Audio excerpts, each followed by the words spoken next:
Good morning, everyone. Good morning. Good morning. I appreciate you all taking your time out of your day today to meet with me. And the reason I'm here today is to talk with you about your employees, and more specifically, about the engagement or lack thereof of your employees. As an organization, you've set forth the mission to provide the best service experience to your customers. The customer experience is paramount to your success. But at the same point, you're experiencing turnover twice what you experienced in previous years. Obviously, you're not providing the right level of service with less employees. The employees you have are not as engaged as what they were before. The reason I'm here this morning is because the Hardy Consulting Group provides you with an opportunity to overcome some of those struggles that you may be having. We focus on 5 specific struggles that you may have within your organization with your employee disengagement. The first is a level of commitment of your employees.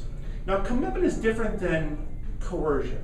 And coercion has largely been used in management over the course of years.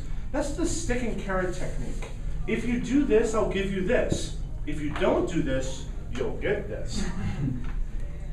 The problem is coercion only works so long. It only works with those rudimentary jobs that happen over and over again. And much of your business is based upon visionary thinking, is based upon coming up with great ideas. That needs to be something that's built from commitment.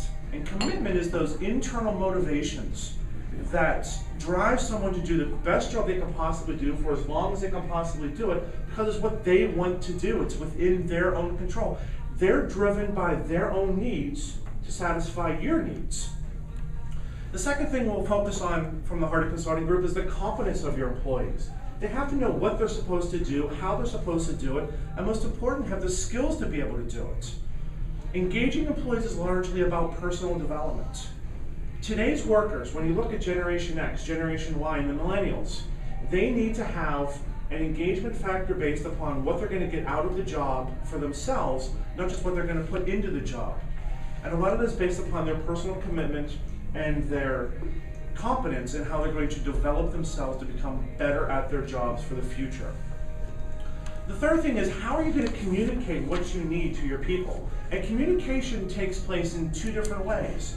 It takes place not just in me telling you what's going to happen and what you need to do, but it also happens in your feedback to me of what you need from me. It's been my experience in walking through your organization and talking to your employees that much of your communication is still one-way communication. You may tell an employee something and believe that your message has been presented effectively, but there's no dialogue back and forth. And communication is largely about dialogue because that expresses an employee's opportunity to ask questions, to get clarity, and most importantly, to understand exactly the why behind what you're asking them to do, which goes back to your commitment. So we'll focus on how you communicate not just to the masses, but to the individuals as well. The fourth one is we're focused on your clarity. Clarity happens when you align your message with your mission, your vision, and your values. Now, I've noticed in talking to your employees that there's a lot of talk about conflicting initiatives.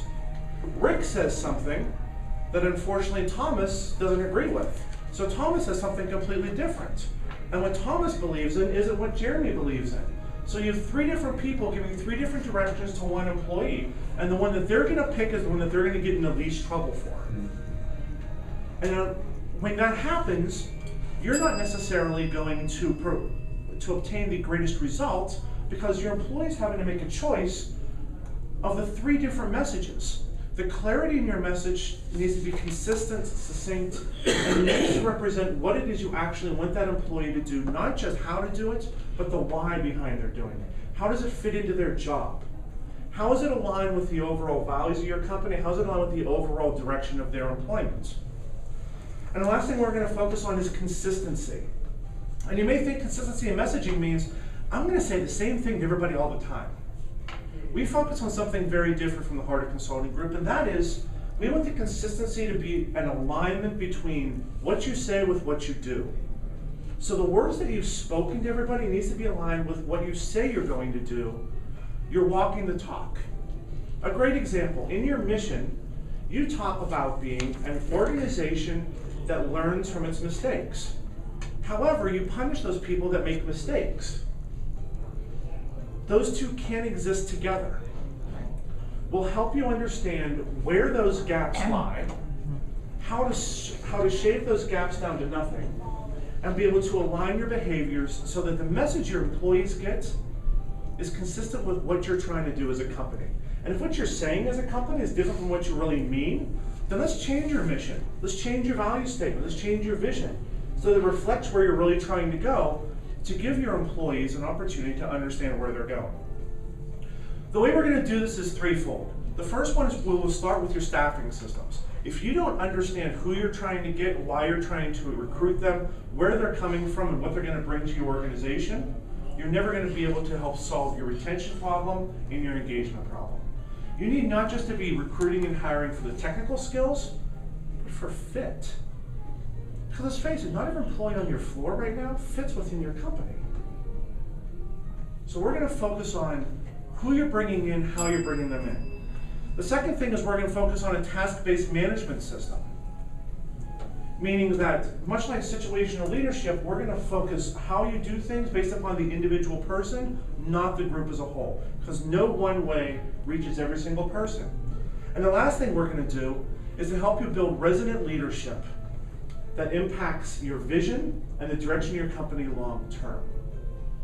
Those three things are the three factors that are going to improve those 5 C's. Your commitment, your competence, your communication, your clarity, and your consistency. I'd like to open up for questions, for what questions you may have for me. Mr. Riddell.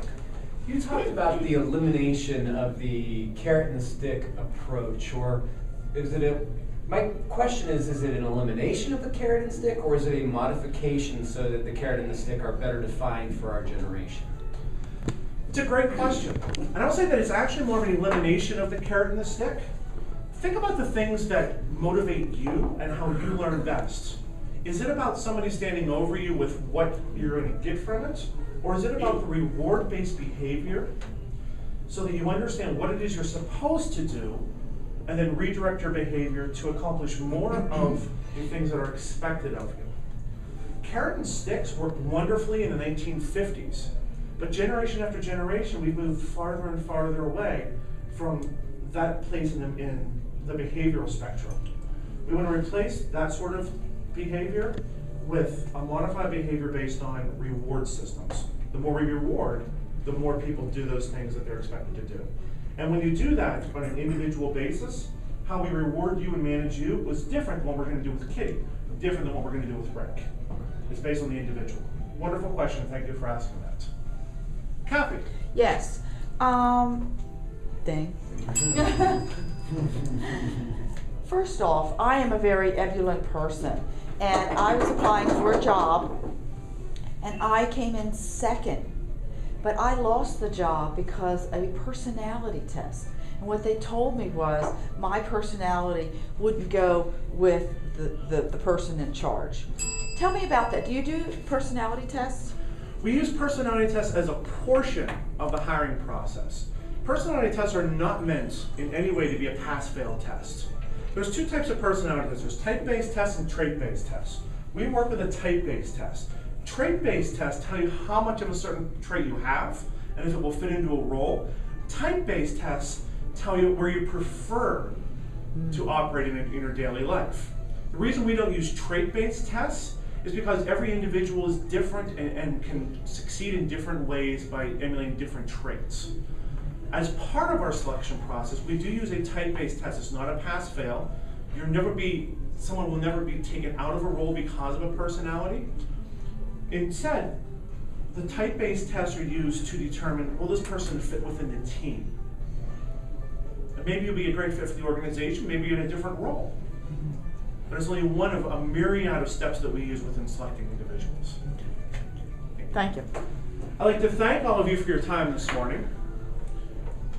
Hopefully you'll consider the Hardy Consulting Group in overcoming your needs with your employee engagement, and I look forward to working with you in the future.